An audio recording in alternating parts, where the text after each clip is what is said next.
Disclaimer, this video goes into great detail about a recent patch for Dirty Bomb, and this kind of video isn't for everyone. If you really want to get into the nuts and bolts of what's recently been changed, continue watching. If not, maybe look for another video. Hey guys, Frag here with a patch review for the Dirty Bomb update that has just hit us this morning. Fine tuning update. It is the 28th of January 2016 and they have graced us with this patch. It does go through into detail, so what I wanted to do was just put it into layman terms what it means, show in-game comparisons, just to make sure that you guys get the most out of this patch, so that we all can enjoy it and appreciate it in its entirety. So let's jump in now and have a look at what's been done. So first off on our list is Dome Revisited. We've put more spit and polish into Dome with major improvements across the board for your objective pleasure. So straight away we see lighting has changed. They've changed it from this gloomy, dull sort of feeling to a happy, lighter environment. I think that's going to do a lot more than what people might look at this and go, yeah, right, but this is probably actually going to change your outlook on the map a fair bit, subconsciously. Now, towards visual design, so updated correlation and visual composition to clarify certain routes. Ground textures now better communicate primary routes and those which are more optional. Okay, so basically they're saying, see these tracks here? They've added these tracks and sort of more obvious indications, visual indications that you should be heading a certain way. So while you're playing, you probably won't even notice some of these. Just instinctively you'll be able to tell where to go more effectively. If not, they've also added graffiti tags to direct jackal attackers towards objectives through main routes. So this, of course, with the jackal symbol, would indicate that the attackers need to go this way to get to bomb site B. Also, the pylons now distinctively are labelled A and B. So let's say you're at this pylon and the radio chatter is that you've got a lot of enemies at A. You know straight away that you're at the wrong pylon, indicative of this large B. So that's really cool. I'm glad that they added stuff like that in, because I know that people were complaining that it's a little bit difficult to navigate the map, so this should very much help with that. Alright, just before I move on, I just got sent this cool little display picture from Parzival. He's made a Skyhammer founder skin with Frag underneath. Before I was just using a screen capture from Rick and Morty. Don't know if you guys watch it, great show, but I really do prefer this. Thanks very much, dude, I appreciate that. Moving on now to gameplay changes. So to direct the flow of the map and make it more balanced, this is what they've done. So the first objective has been reduced from 2 deliverables to 1. A lot of people were saying that it was way too easy for the defenders to defend, and that the attackers rarely got a chance to see the rest of the map. So reducing it to 1 gives you a much greater chance of getting through and continuing along the rest of the map. To help prevent spawn camping, a third route has been added for the attacking team in the first section of the map.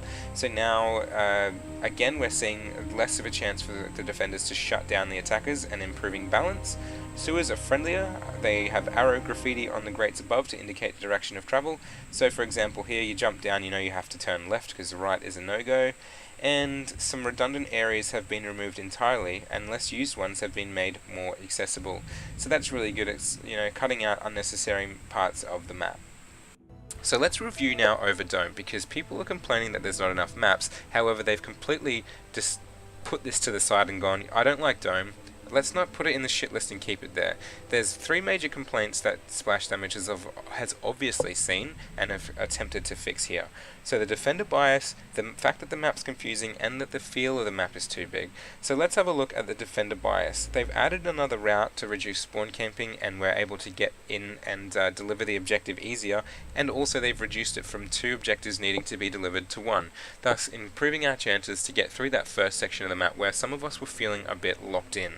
So it's easy to not like a map if you're getting shut down. I think that will really help reduce the severity of that feeling. Now the map's confusing feel. People were saying that they weren't able to get through it. Let's have a look at what they've done there. They've taken out complete areas of the map where it just didn't really need to be there, and they've also added a lot of visual indications to help us feel like we can move around the map instinctively and intuitively without worrying too much about, hey, where do I turn here? It's just going to have a more natural flow and feel. So that was a major qualm for you. I think they've put a lot of effort into fixing that. And lastly, it's too large. Do we not like large maps? No, we love large maps because it just means essentially that there's more game to play. What we do not like is walking around constantly when we respawn. So to combat this and stop it feeling too big, aka just a March Fest, they've put the spawns closer to each other. We're going to get engagements quicker, and we're going to spend less time holding shift and jumping off walls. So I think if your complaints are anywhere in there, we owe it to Dirty Bomb to jump in there, because we don't have many maps to play at this point. It's not good to discredit this one and just never vote for it. So jump in there, have a play, and I'm sure this will help you like the map.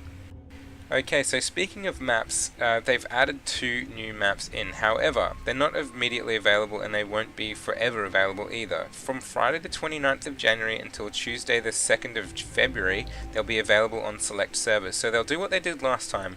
These servers will run these maps only, and we'll jump in and be able to play them in a blockout form, so they won't have great textures everywhere, and they'll be using basic shapes and things to outline the map.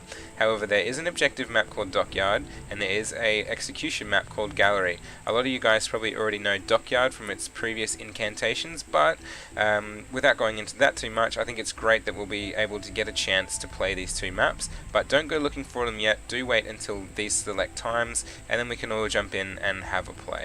So now moving into balance changes through the map, here we see that they've changed the way that jumping works while you're firing. So reworked how jumping impacts bullet spread to balance the effectiveness of jumping in combat, added a small amount of bullet spread, increased the additional jumping bullet spread, iron sight during jumping, etc, etc. So what we're looking at here is a reduction to the effectiveness of jumping while in combat.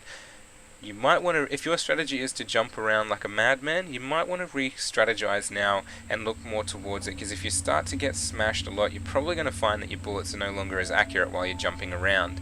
So to look at the last note, if you need a bit of information about that, iron sight during jumping no longer cause the weapon to maintain high spread when landing or revert to maximum spread when exiting iron sight. So let's think you jumped around the corner and it was a bit of a drop, and now you're not going to get punished for actually engaging, because when you land, it no longer craps out your accuracy and gives you the disadvantage. It's more even there, so that sounds like a really good move as well. Moving right along. So Ice Cold Augment now correctly overheats at 7 seconds instead of 12 seconds, so it's a nerf, but it was always meant to be 7 seconds. I think 12 is a long time for that weapon to be constantly firing. The big one, Sparks, added damage fall off to the reviver attacks. Damage fall off begins at 18 meters and falls off to minus 66% damage at 36 meters.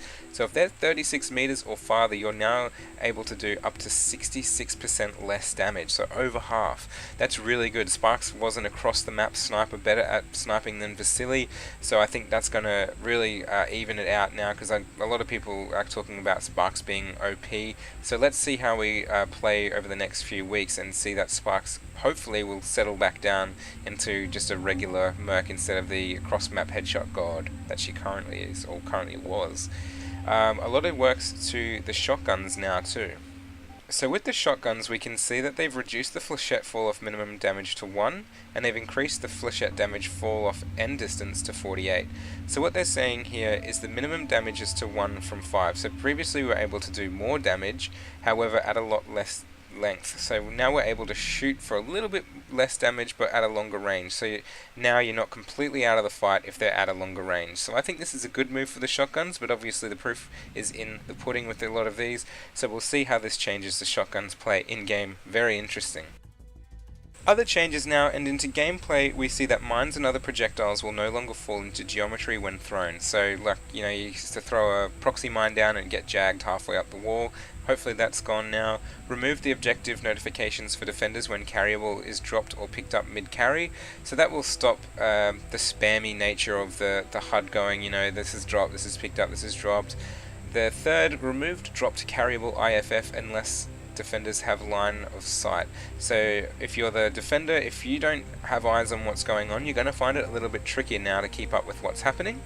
They've halved the requirements to complete the new player missions, making it easier for the new guys to get in and have fun. Second last, players can now fully load a map while a game is paused, and playing in ranked matches now rewards a 50% bonus to credits earned. Let's stop the clock there, and I want to talk about ranked matches a little bit before we go on. So what I'm finding at the moment with ranked gameplay is that players are really thirsting for that more competitive play style. So they've came in, they've learnt the general tactics to the game. It's like Counter-Strike Go. I will not go into Counter-Strike and play a casual match, not because I'm a snob, just because I don't like how chaotic it is, and I think this is starting to happen in Dirty Bomb. People are really wanting to get in and play as a team. Some people not, and that's fine for them to just join normal servers. However, we're really needing to see a push into the getting into the ranked matches. Now, to assist this, I've made a group in Steam.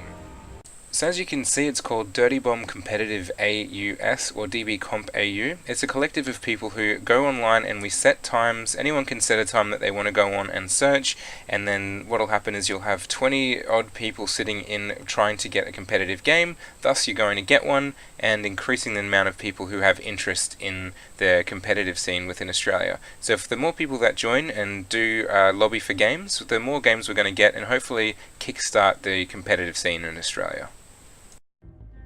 So, chat history now carries over into the endgame review and next match lobby. Already owned items are now greyed out in the store.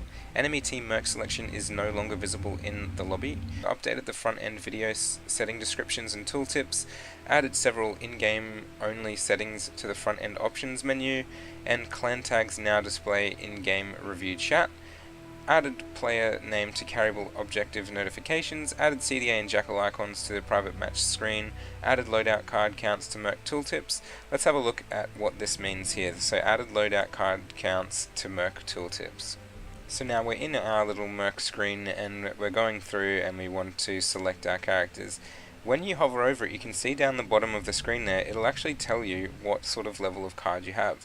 So I know for Fletcher I have a gold and a cobalt, and for Vasily I should just have 2 of the obsidians. There we go.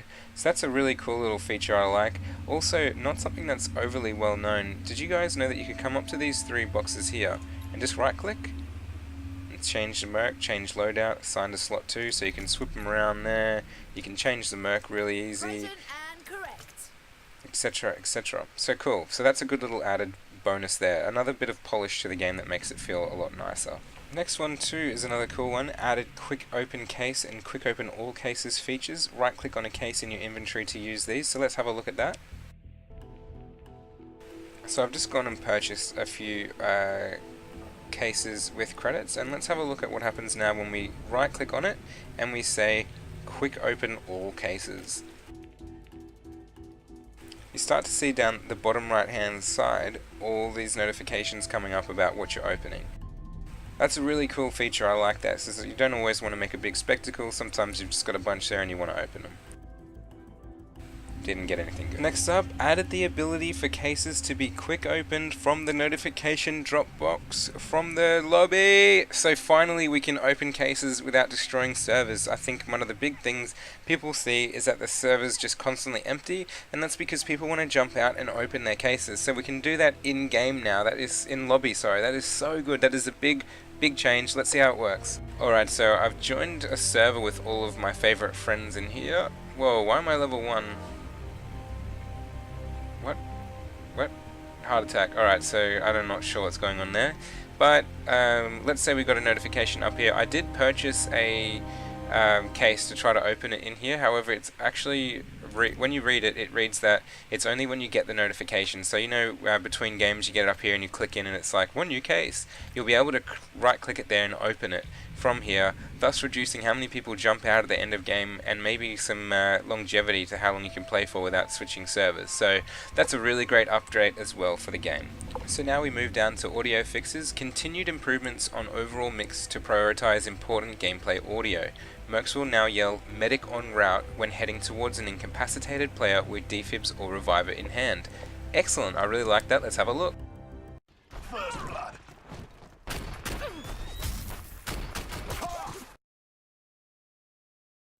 I wasn't able to get the medic en route to call out, but maybe they have to have called for a medic. I did try for a while, as you can see, but oh well, we'll just trust that that works. Added lines in for Spark's successful revive, so that just gives a bit more depth to the game. Added audio for broken generators. Again, this just helps the feel of the game, making it help feel polished and completed. Reduced volume on footstep audio when players are turning around on the spot. This was a little bit confusing. As a player, you would crouch and turn around and you would swear that someone was there, because I think that was probably a little bit loud, so that's really cool. Updated the stiletto handling audio. Let's have a look. Okay, so just in game now and seeing the switch between. I'm not sure if I was the only one who this would drive nuts, but this is actually a really good update. It's just a little bit less annoying than it was previously was. Let's see if you can get it here.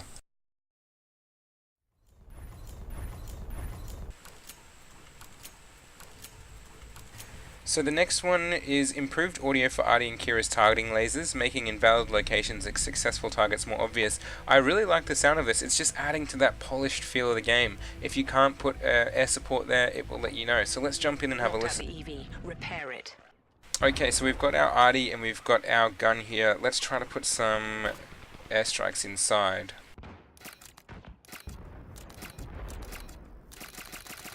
So just that small difference can mean that it's a bit more obvious as to the fact that they can't. What the hell? Yeah, it's a bit more obvious that you can't put it down in here. So that's a really good sort of neat polish to it. So finally, we've got the notable bug fixes at the end. Of course, I probably don't need to run through a lot of these. You guys will understand them and able to read through them. So they fixed the Rhino minigun audio. That's a notable mention. I really hated that. Incapacitated players wouldn't receive XP in specific situations. Fixed bug where several people saying health pack dropped were also audible to enemy players, so that's good. It's a bit more secretive as to what's happened. I know there was another couple down here that were really good, so it's worth having a quick read through there and seeing the bug fixes, because that's what we really hate to see in the game at this stage. So look, overall, really great patch, and I hope you guys enjoyed the video. Happy fragging!